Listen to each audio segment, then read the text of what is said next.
And we are live with episode 107 of the Start Bill Grow Show. Randy, brothers, my friend, what is going on? How we doing? I am doing well, my friend. Yeah? We're still making this thing happen. I'm really excited about tonight, man. I'm glad we kind of we switched things up a little bit, and with all the things that are going on in the world, I really wanted to take this opportunity for our viewers, for our listeners, to really, share some stories and bring some amazing, people in the roofing space.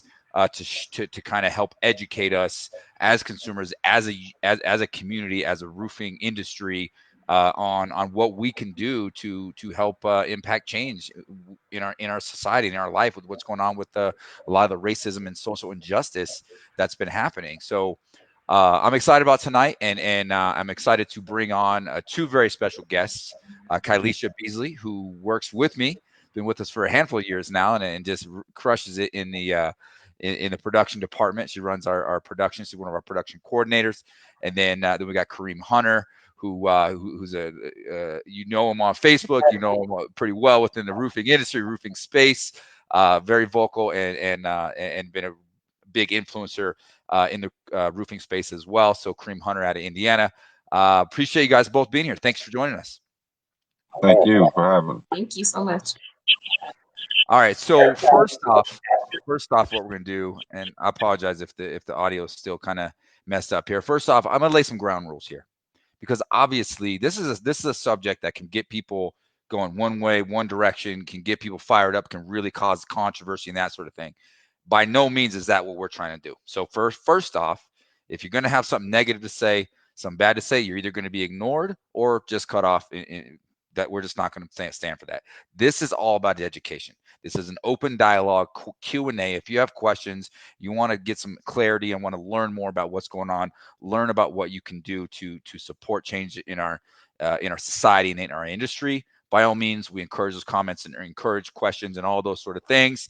And we're looking forward to clean, healthy encouragement, and no controversy, nothing. If you're going to have bad attitude, or have something negative to say, uh, you're not the right audience for us today. So I appreciate you guys being here. Thank you so much for listening to the podcast and joining us on the show live. First off, like always, what we want to do, let's get a background. Let's get to know our guest a little bit. I'm going to pick on Kilisha first. So let us know, give us a little about yourself. Where are you from? How did you get into the roofing industry? How long you been in roofing, and what you do? So I am originally was born in Wisconsin, but lived in California for a long period of time, and then brought out here to Colorado around high school age. Um, I got into the roofing industry when I actually met Bree, which is Randy's sister. I was doing ministry with her, and she just one day was like, "Hey, I think you'd be a great fit for admin position." And at the time, I was really desperate for work, and so I was just like, you know what, I'll give it a try. I don't know anything about roofing, and she was like, "You don't need to know. You have the character. We'll train you." So I got into the admin position and kind of worked my way up from there. I went from admin to accounting, and now I'm in residential production. I've been working with Randy for going on, well, for 3.5 years now. Yeah, 3.5 years.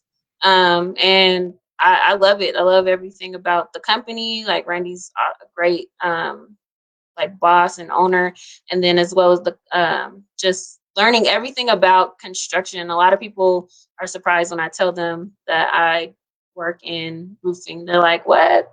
So especially being a woman in the construction business, it's a little different when you tell people that. But I love my job. So What do you think of the culture at Elite Roofing? I'm sorry, what was that? What do you think of the culture at Elite Roofing? I love the culture. The culture of Elite Roofing. It's like our hashtag is Elite Family. I actually have my shirt on as well, like my Elite Fam shirt. So yeah, like, we absolutely love it. Like, when they say that you're family, you really are family. You can literally come to Randy, Cody, Bree, about anything. I've come to them on many occasions about personal things that were going on in my life, and they've been able to support me in that. So when they say family, they really do mean family, you know. So that's one thing that I appreciate about the culture of this company, which is making it so hard to ever want to leave, you know. So. You stuck with Randy for good, it sounds like. Huh? Yeah. Well, thank you. Thank you for saying that. I'll make sure to pay you afterwards. No, it's a lot of fun, man. And again, I preach this a lot, and as you know, I do a lot of coaching, and I coach a lot of contractors across the country.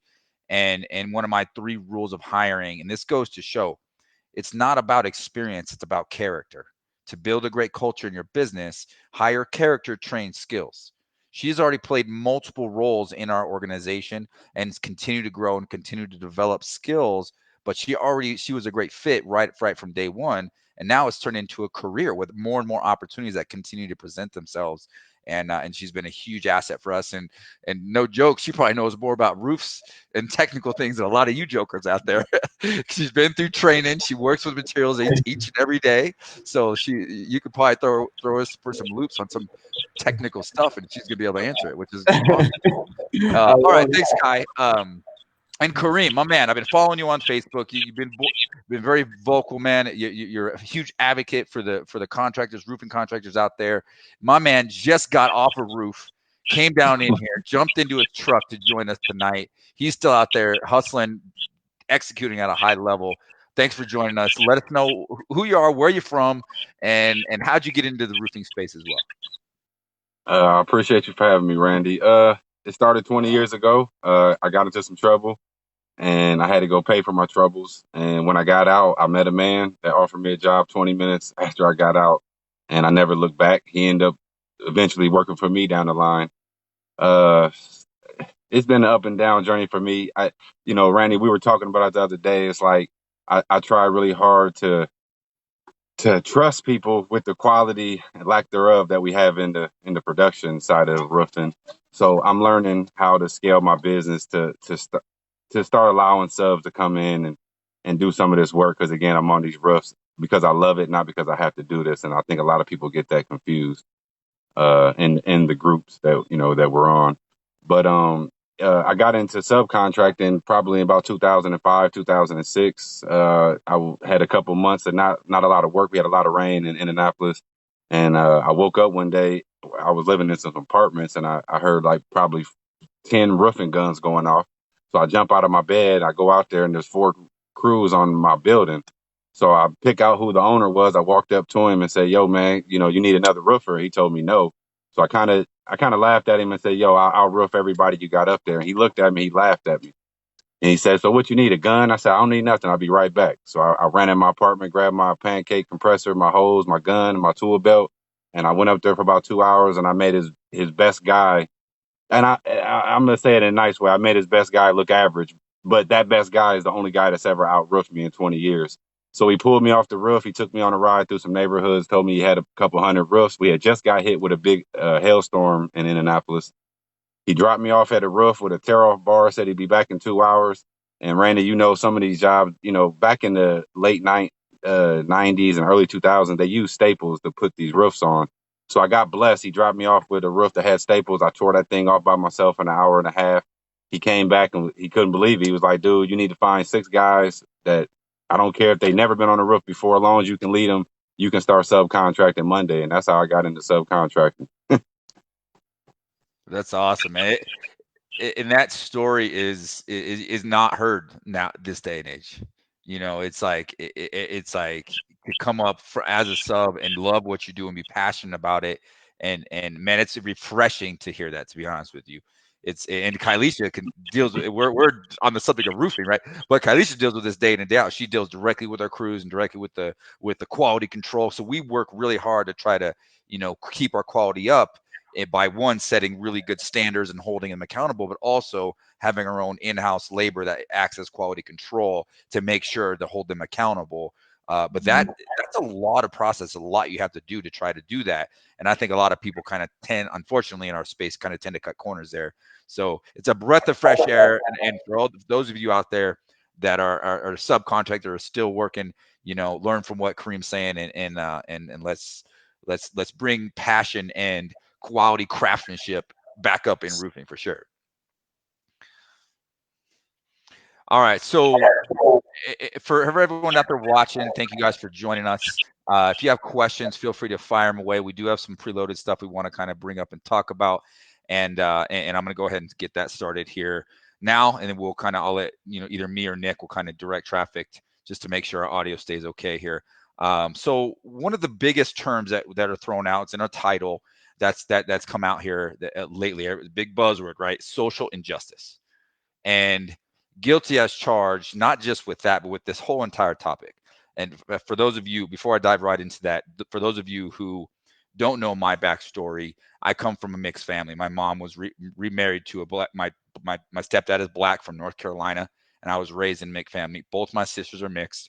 So it gave me a really unique perspective on life. I got to see a lot of different things and just, a really unique experience growing up. So this is why this is a really passionate topic for me.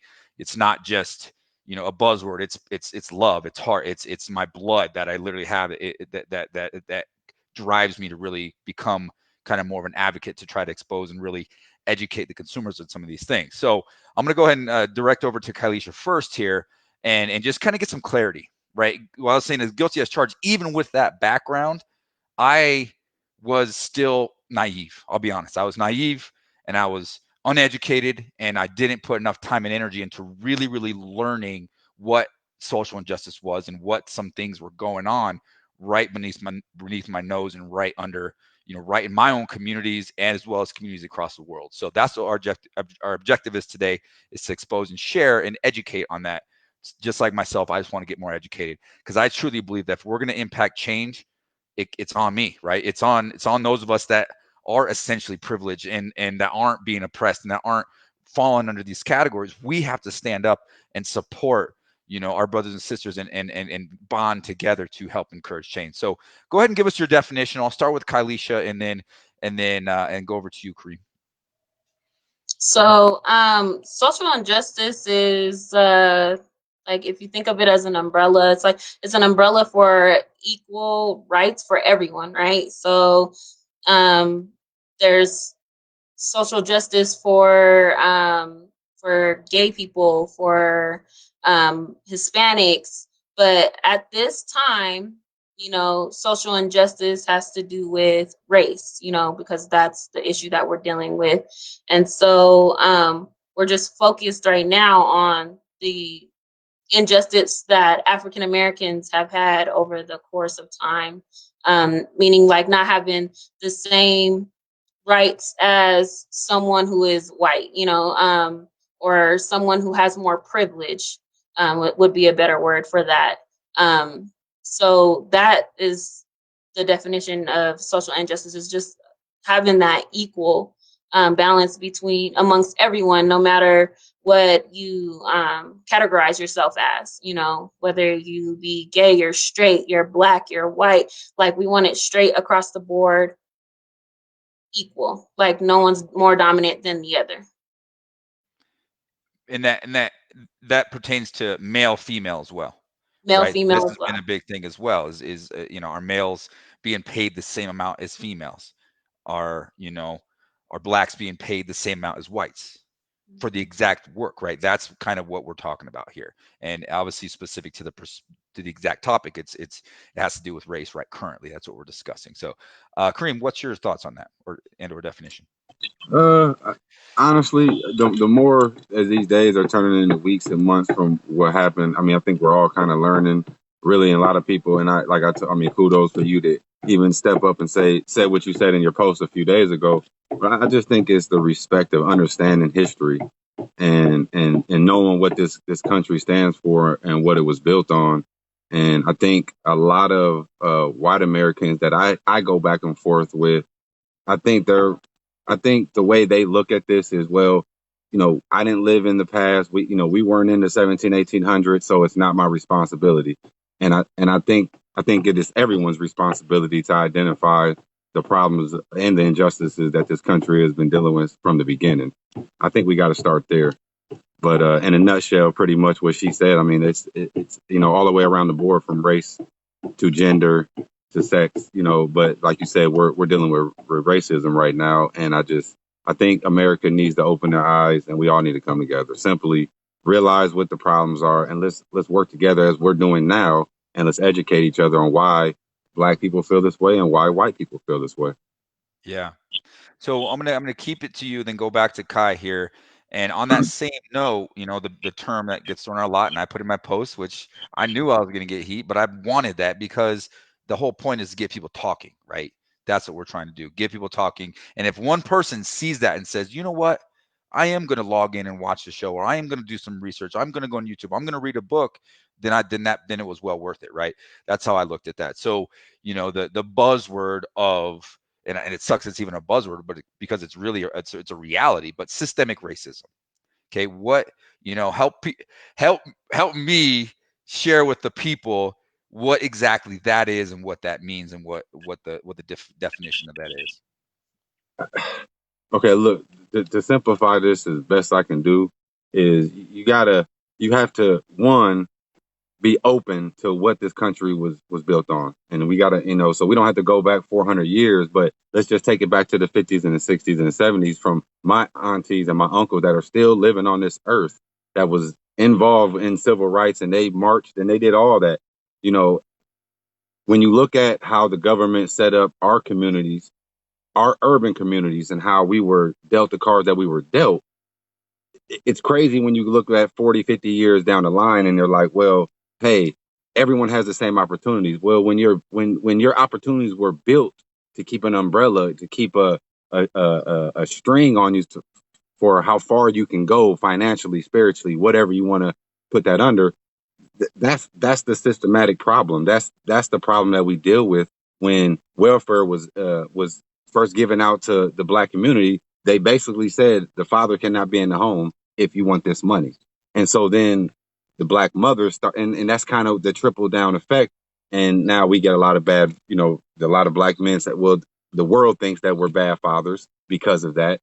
And it's crazy because, and I know not to get off subject, but I got so many friends my age, my generation, that are awesome fathers that are not in that realm of the fathers from the 60s and 70s, 80s, when this all started dividing our communities and dividing our home. And to me, that's where it all started. Yep. So, and go ahead, Kilisha, what's your thought on that? And also, if you want, I want to open up to give the opportunity to share some experiences. If you, like you mentioned, your family and maybe you personally, if you've had an experience that you want to share on this, the door is open to do that. I think people can really learn. I know I've heard a lot of stories from different situations, and it just blows my mind every time to think, one, that I was unaware of that sort of things happening. But if you have a story or something you'd like to share, feel free to kind of share that as well. But go ahead, Kai, on your thoughts on what the definition is of systemic racism, and or some education on that. Okay. Yeah. So systemic racism is a system that has been passed down generationally, amongst African Americans. So there's systemic racism and then there's systemic oppression, which is what we see now is we're being oppressed because of the systemic racism that caused back in our grandparents' day, our great grandparents' day. Systemic racism is built off of a white supremacy type government. So like that's how we get. So it's just where like white supremacy is where their culture, their values are viewed as higher than any other indigenous race, right? So that's where we see that systemic racism, because we're not valued. Our culture and our values are not as highly valued as a white person or the white culture necessarily. And we see that in our, where they created the redlining. They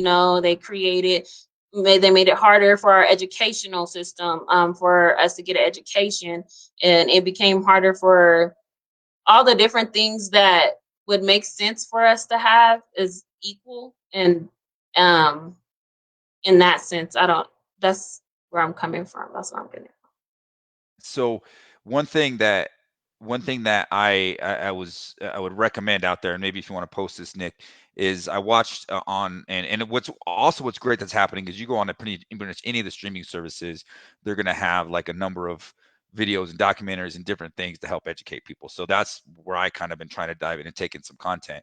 And I watched the 13th. And that was really powerful to me, and it gave me a really good perspective and really understanding of this systemic process. And it goes back. I love that you mentioned history, and it's how, unfortunately the government from back in the day, even after the Emancipation Proclamation, right? They put in different policies and laws that, not openly but underlyingly oppressed the recently freed slaves, right? So they weren't never equal. They just created these laws that essentially said if you're free, anybody is free unless you're a criminal. And then what they proceeded to do, and this is history, this is early on, this is in the late 1800s, right, or early 1900s, and still happens. If you're a criminal, then theoretically you lose your rights again.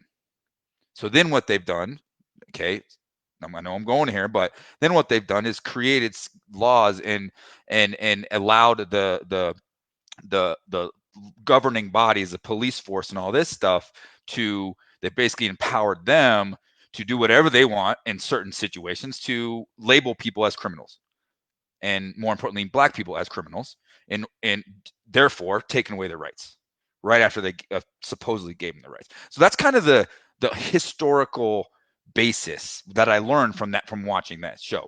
And then it goes to show you the entire timeline of how that concept has been changed and manipulated throughout history to where it is today, and how it really correlates directly to the insane rise in the prison system, right? The amount of blacks and the amount of people in general in the prison system. So that's just give you a little I'm not trying to be an expert or a history teacher, but watch that the 13th on YouTube or on Netflix is a great way to start to get educated on this portion of it. I gotta post it in the links too in the comments. Cool. So so I don't know if I'm still unmuted here, but again, fire away questions. We definitely want some interactivity here. Thanks for all the love and support. We're getting a lot of hearts. We got our Bryce, appreciate it. Armando, Adam, Rachel. Thanks for watching. Appreciate all your support. If you have questions, let us know.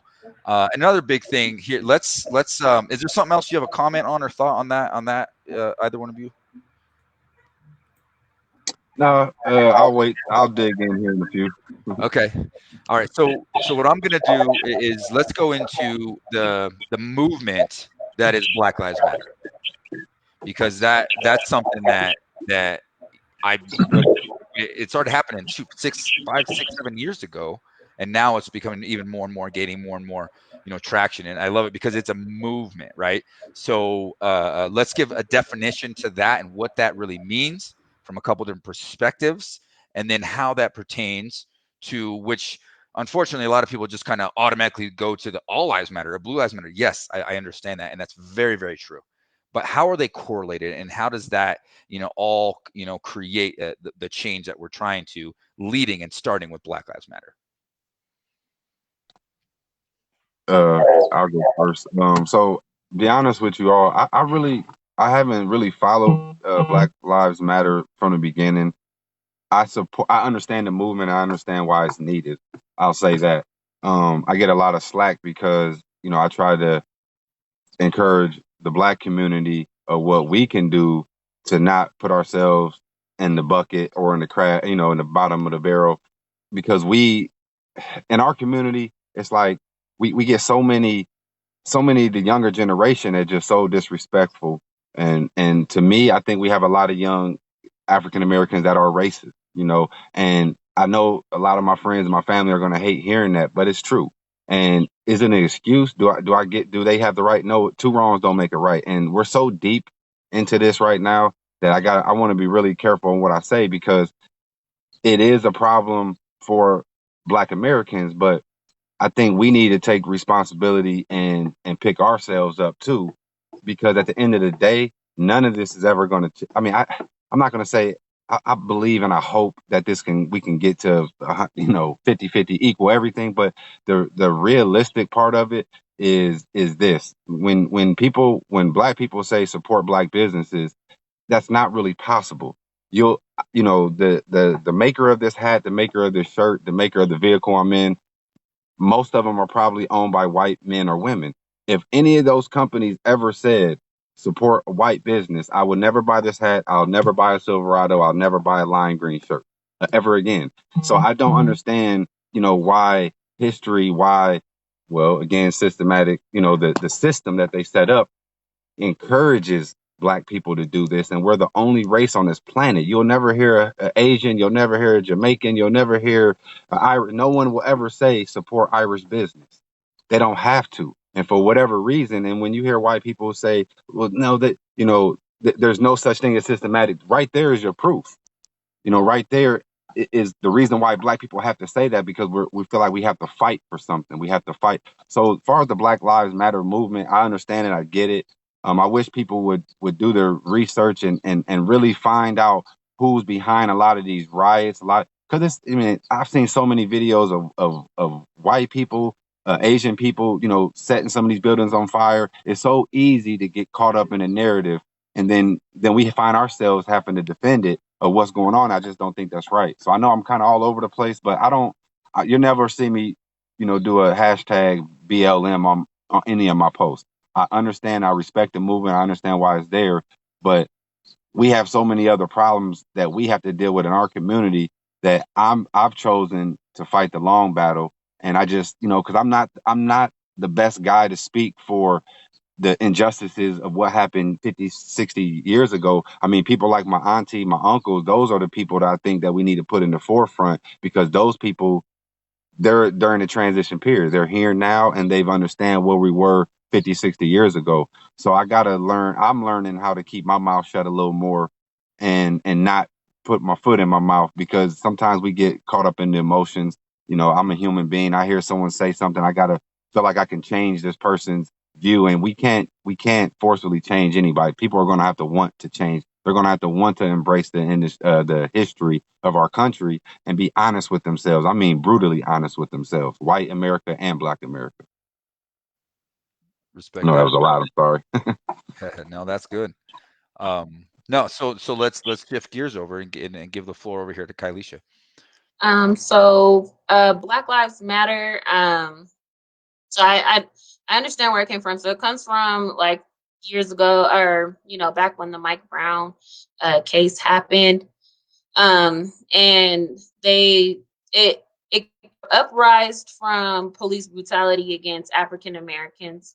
It was just a constant ongoing thing, and as you continue to see now, it's still happening, right? So Black Lives Matter just became a statement to say that all lives can't matter unless Black lives matter as well, right? So that's pretty much where it originated from, was just from saying that our lives matter as well, when it comes to police brutality. That's where it began. So it was identifying the injustices in our justice system, right, against African Americans. And so I do want to address the All Lives Matter, Blue Lives Matter, real quickly too. So I honestly I feel like there's two stances when it comes to All Lives Matter. There's those who generally do feel like all lives matter. They don't have an issue with anything, and they're saying it from an innocent place. But then there's those who are saying it to oppose Black Lives Matter, right?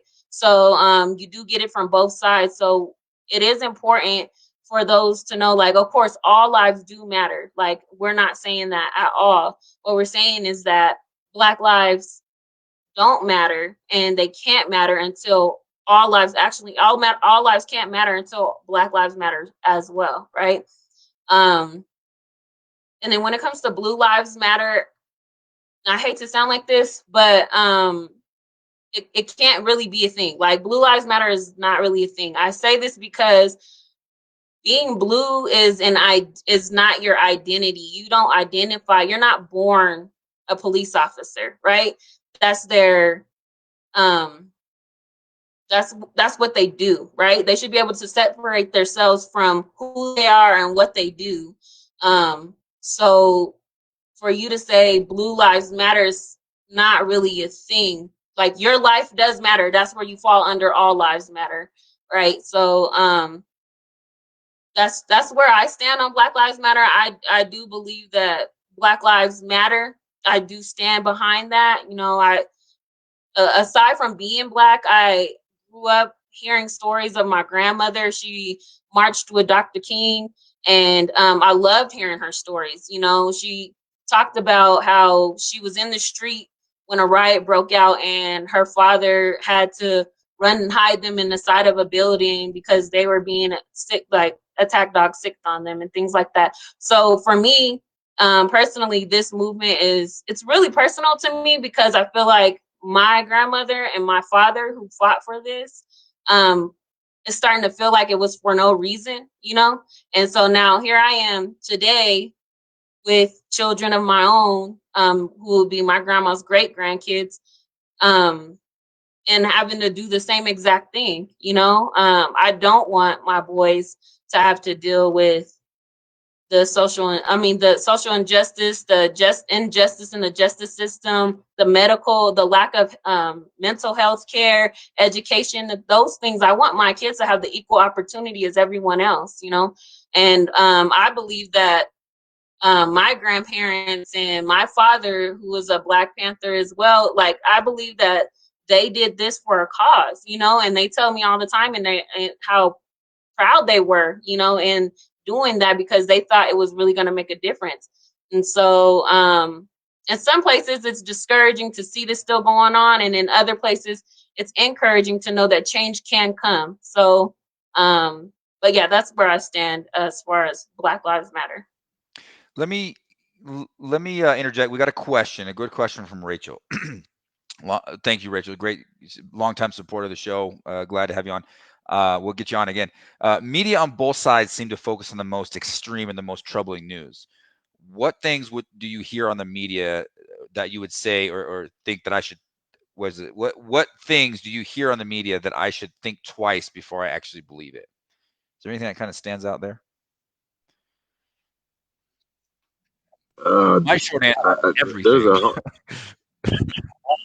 There's a lot of talk about the statistics people are throwing out in here to justify why we shouldn't be saying Black Lives Matter. And you know, I think you need to get again, knowing history, knowing why a lot of Black people were put in these small ghettos, these small neighborhoods, and they didn't have all the opportunities. I want to touch on something she brought up, the mental health, and I'll get into that. But real quick, you know, a lot of people are really going to try to tell their side of the story, and they're going to try to. I think we all need to stop telling stories and let's talk about the right now, because I don't not to sound heartless, but it's not that I don't care about what happened in the 40s and the 50s and 60s. That is what didn't work, and what did work then is where we're at now, you know? So I want to stay focused on the events in the world that's going on now, and I'm trying to move forward. So I would say pay attention to the people that's trying to throw stats out there, because I've seen people literally go into a conversation, they feel one way, and someone's posted some stats, and they're like, oh man, and they totally flipped it 360. So that, I would say, just pay attention to the stats and do your own fact finding. As far as media goes, I would say, like Kareem just said, make sure you double check everything that you're looking at. People are just throwing things out there. Also, be aware of where people are at, and when as far as like mentally when they're posting these things, some people are just are biased and are just on one side, and it's really hard to distinguish one from the other because everyone's going to have their opinion about the situation, and everyone has their own feelings as well. And I'm not saying to discredit your feelings, but you do have to get past how you feel as a person to actually hear out the facts. Because the issue is not necessarily one individual. We're not saying that one individual white person is then the reason for all of this. We're not saying police by themselves, one police officer by themselves is the reason for all of this. We're just saying that there's an there is a injustice in the entire system. The system is broken and it needs to be fixed. So just have to be able to pay attention to really just those biases, and also making sure that you're not being biased when you're listening to this. Just because it hurts you doesn't necessarily mean that it's not true. And vice versa. If you feel like you feel great about putting down someone, it's probably it might not be true. So yeah. Well, one thing too with this show, our biggest thing, doesn't matter if we're talking about business or we're talking about something as big as this, is we're always talking about implementation. What can we actually implement from the stuff that we're talking about? So when we're talking about ways to get involved, what do you guys think are some of the best ways that people can kind of get involved into this? Starting with your family, white America and black America. I mean, the conversations that I'm having with my kids now, I have 6 children. My oldest is about to be 21. My youngest is 2. So I have a 19 and a half year difference from my oldest and youngest. So there's a lot that I can talk about to my oldest boys that I wouldn't necessarily talk to about my girls. So I think educating our kids, our family, having these talks that we're having right now, have these with your family. Pick your kids' brains. Are they being taunted at school? I mean, one quick story I want to say real quick. There's an influencer in the roofing industry that I follow, and ever since that, not the Black Lives Matter, but when Lloyd got murdered, ever since the Black Americans been coming really strong, and these riots happen, and all this. Now you have a lot of people that's saying, well, these trafficking kids are matter, or this matters. I would say pay attention to those people, because this is the thing right here. Even if there wasn't a Black Lives Matter movement going on right now, and Randy, you wanted to start a White Lives Matter movement, whether I felt any way about it or not, I am not going to say, well, trafficking kids lives matter, and because white life, like a lot of people are throwing in Black lives. Like, if you want to do your own protest, do your own protest, but don't throw shots at other people because they choose to stand up for what they believe in. And I think that's a lot of divide that's going on with the back and forth. So I would say not only stay away from some of the things that the media are saying, but even the social networking that we do amongst each other. Like, don't get caught up in the emotional side of these things, because it is so easy to get caught up, and stay away from people that throw shots at other protesters to try to get validation for why they're protesting. Hey, man, feel free. If you want to protest, you need clean cement in front of your home, do that. But don't throw Black Lives Matter under the bus because you want to have a protest. I see that going on a lot, and it's causing a lot of divide in our community.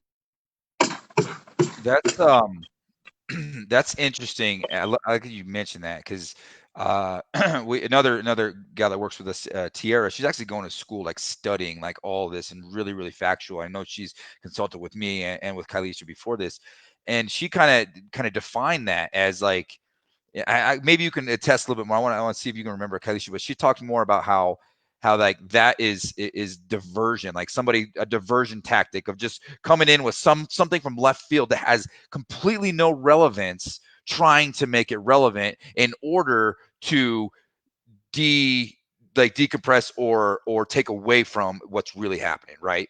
And unfortunately that's kind of why sometimes people get upset or offended when someone just like kind of nonchalantly just throws out all lives matter, all these other things, because how that's perceived is that you're devaluing what we're really talking about here by deflecting on some completely irrelevant topic. Go ahead. No, I was saying you're absolutely right, man. You know, and but I'll be the first one to admit, and when all this started going on, I was one of those guys that was getting emotional about that. You know, it's like I just had to prove to people like there is a reason why we're standing up and we're tired. I don't know one black person in my community that has that man Lloyd as a martyr in our community. He's just the guy that we're finally like, look, enough is enough. And then you have other people that's like, well, they want to talk about his past. They want to bring up what happened 20 years ago. I don't care. You know, I've gotten in trouble in my younger days, and my kids wouldn't appreciate anybody if my life was taken accidentally or on purpose. My kids wouldn't appreciate someone throwing in what I did 20 years ago. I think that is so as a society in our country. It's sickening watching people do that. It hurts. Actually, I'm not even gonna lie to you. You know, it just sucks. Yeah. What about you, Kai? What do you think about involvement? Best ways to get involved? I think the best ways to get involved is to obviously continue to educate yourself, continue to learn, you know, grow, like, you know, grow with yourself personally. Sometimes being uncomfortable, and understanding the truth is it's gonna be that's normal, you know. I always see this meme go around, like, do you want to be comfortable or do you want to grow? Because you can't have both, right? So if you want to grow and knowing more, you got to get used to being uncomfortable. And then if you directly want to be involved, there's other ways you can always sign petitions. If you're not like a type of person to go down and protest and things like that, there's so many ways to be involved. Obviously, like Kareem just said, have the conversation. I had the conversation with my kids, and my kids are 5 and 3, and then I have a 1-year-old. But I had read them a story that their school has sent to my phone, and it has opened up so many different conversations. Now my sons, you know, aside from like black and white, it's just social. We're teaching more so an individual, you know what I'm saying? So if the individual is wrong, they're wrong, right? But I also am teaching them that unfortunately there are some places where you don't have as much privilege. And it's important for him to know that, because I don't want him to be blinded when he gets older and starts to realize that other kids have more opportunities than he does, right? So I'm not here to teach him some imaginary fairy tale land or whatever. So be honest and be truthful with your own children, with your spouses, with your family members, whoever it is that you're talking to, your coworkers. Let them know, you know, and also it's okay to get other people's opinions, like even if you don't agree with them.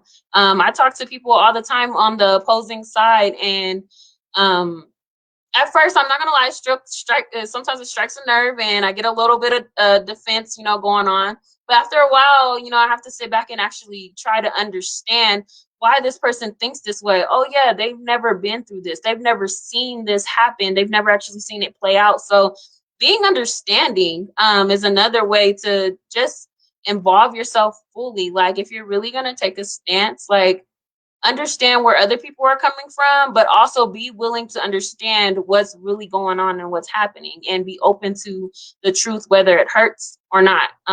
So that's my suggestion. Yeah, thank you. Great point. So, you know, quick thought, you know, mention about vandalism and stuff like that. I mean, there's no vandalizing, defacing properties, hurting people's businesses, burning things. No, cross the line. That should not happen.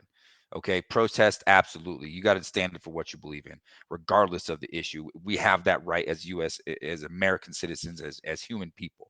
You know, so just know where to where the line is crossed and where it's not. Um, and you know, comments coming in. You know what? This is a roofing page. Why are we discussing this? So I want to kind of start to wrap this thing down, because we are a roofing page. We are in roofing. How does this pertain to roofing? Okay, I know you got some thoughts here. I know you've been into this, so let's bring this all home and circle back to roofing, what we can do in our community. Before I call on you, Kareem, I'll give you my perspective on this, and in a humbling way, like watching all this and seeing how it's affected my personal family and some of my friends and brothers and people that I grew up around in, and I just got to a point where I literally broke down in tears and realized that, damn, you should have been paying more attention a long ass time ago. Like literally, I got to the point where I had to look in my own mirror and say, why haven't you stood up? Why haven't you done something sooner? You don't agree. You don't like this stuff. It touches you personally, but why have you ignored it? Why have you played dumb and been naive to it? So that's the reason why I'm out here on this platform as a roofing contractor, bringing it out there, because it pertains to roofing, construction, working anywhere, restaurants, corporate America for sure, right? Everything, it pertains to all of us. And me as a privileged white person, yeah, I said it. Okay, it's real, and it's a hard truth that there's going to be some comments and people saying shit about that, but the reality of it is, understand what's going on and open your ears to listen and understand and look in the mirror and see like yourself and look at yourself first and understand that I have to take responsibility. We all have to take responsibility if we're ever going to get to a place where every single person is treated equal, are equal with equal opportunities all the way across the board. It starts with all of us, like you said, Kai, being uncomfortable.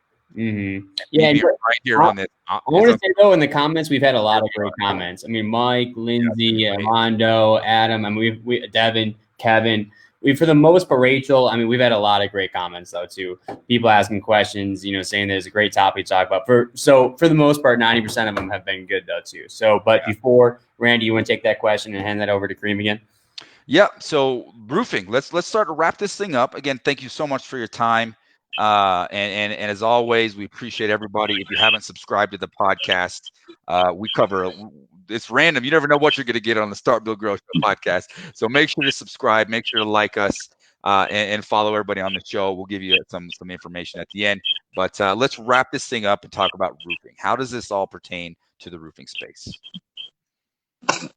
I'll definitely jump on that. See, okay, for about a year and a half ago, when I joined Roofing 101, I was just a owner of a company that's in there, enjoying my industry, the culture, how people talk, and the racial divide that was in that group when I started a year and a half ago. The comments that I'd get in my inbox, really, I mean, someone like me, I'm not blind, so I know racism is alive and well in America. But it put it in perspective, because when I've been to a lot of conventions across this country, I've roofed in 12 states in this country, and I've never, like, when I go to conventions, I don't see a lot of guys like me. And so when I talk to some, white Americans about that, they get offended, and they're like, well, why do you want more people to look like you? I guarantee you, if you sat in a room with 20 black men that you in an industry that you're really good at, you would probably feel some type of way. So I think as a whole in our industry, and I've kind of conquered that in that group, because I didn't let it keep me. I didn't let it allow me to make a stupid comment to where I lose respect. But racism is live in roofing. And it was crazy because I was just in Minnesota the week before the riot happened, and I was doing a interview with Dimitri, and he asked me some questions about racism and roofing, and I got so much slack because of that. And it was the same thing, Randy, with the person just asked. This is a roofing channel. What are we talking? What are we do? Because it's still alive and well. And until more people like you, Randy, step up and say, look, there is a problem.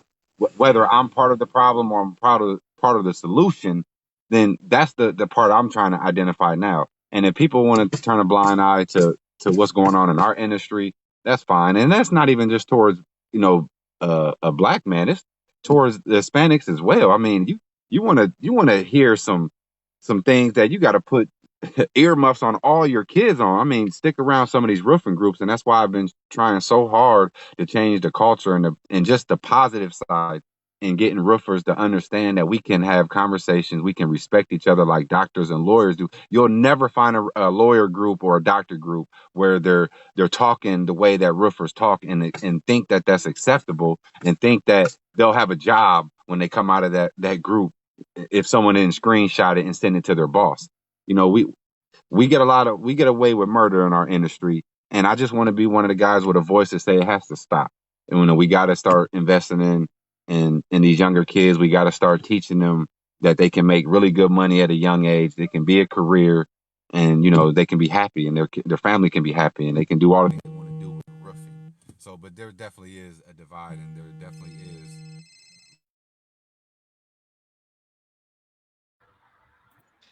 We lost him. He'll be right back. He had a Yeah. phone.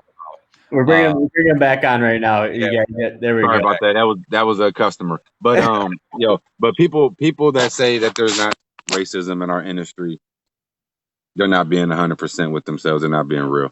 And I'll be the first one to say that. And I can prove with all the inboxes and the brutalness that I took trying to have a voice in our industry before I was able to be a moderator of the group.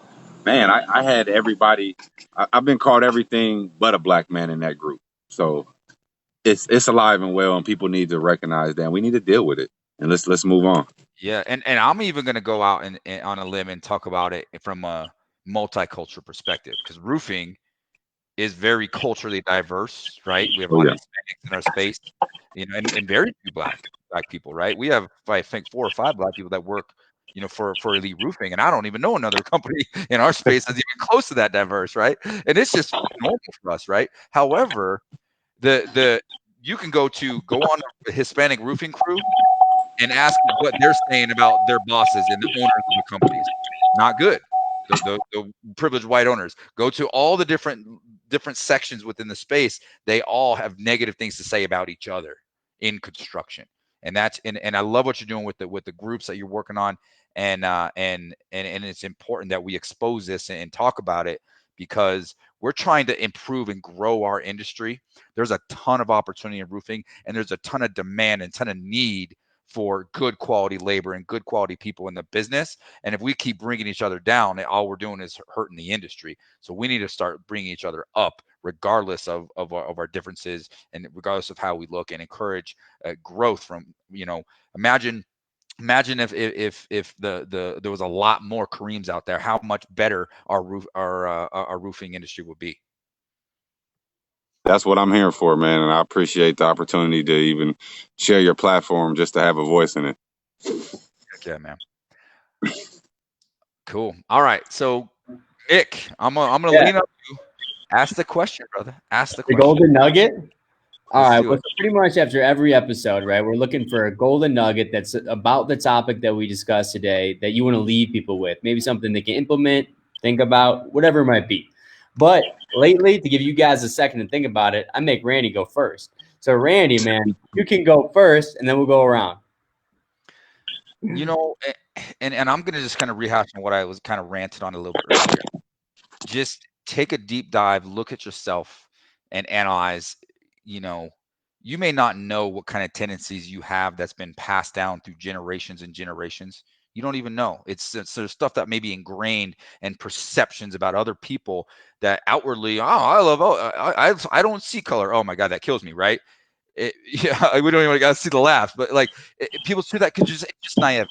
Okay, take ownership of do a self-evaluation. Take ownership of what you can do to evaluate your true beliefs and who you are, and look for ways to improve on yourself and be the best version of yourself. That way you can impact change and help others and encourage others to be treated fairly as well. That was awesome. Thank you. Kareem, what do you think, my friend? My golden nugget would be a sort of an assignment. What I would tell white Americans that don't understand why we're even having this conversation: go back into the 1920s. There was a city in Tulsa, Oklahoma, and we call it Black Wall Street.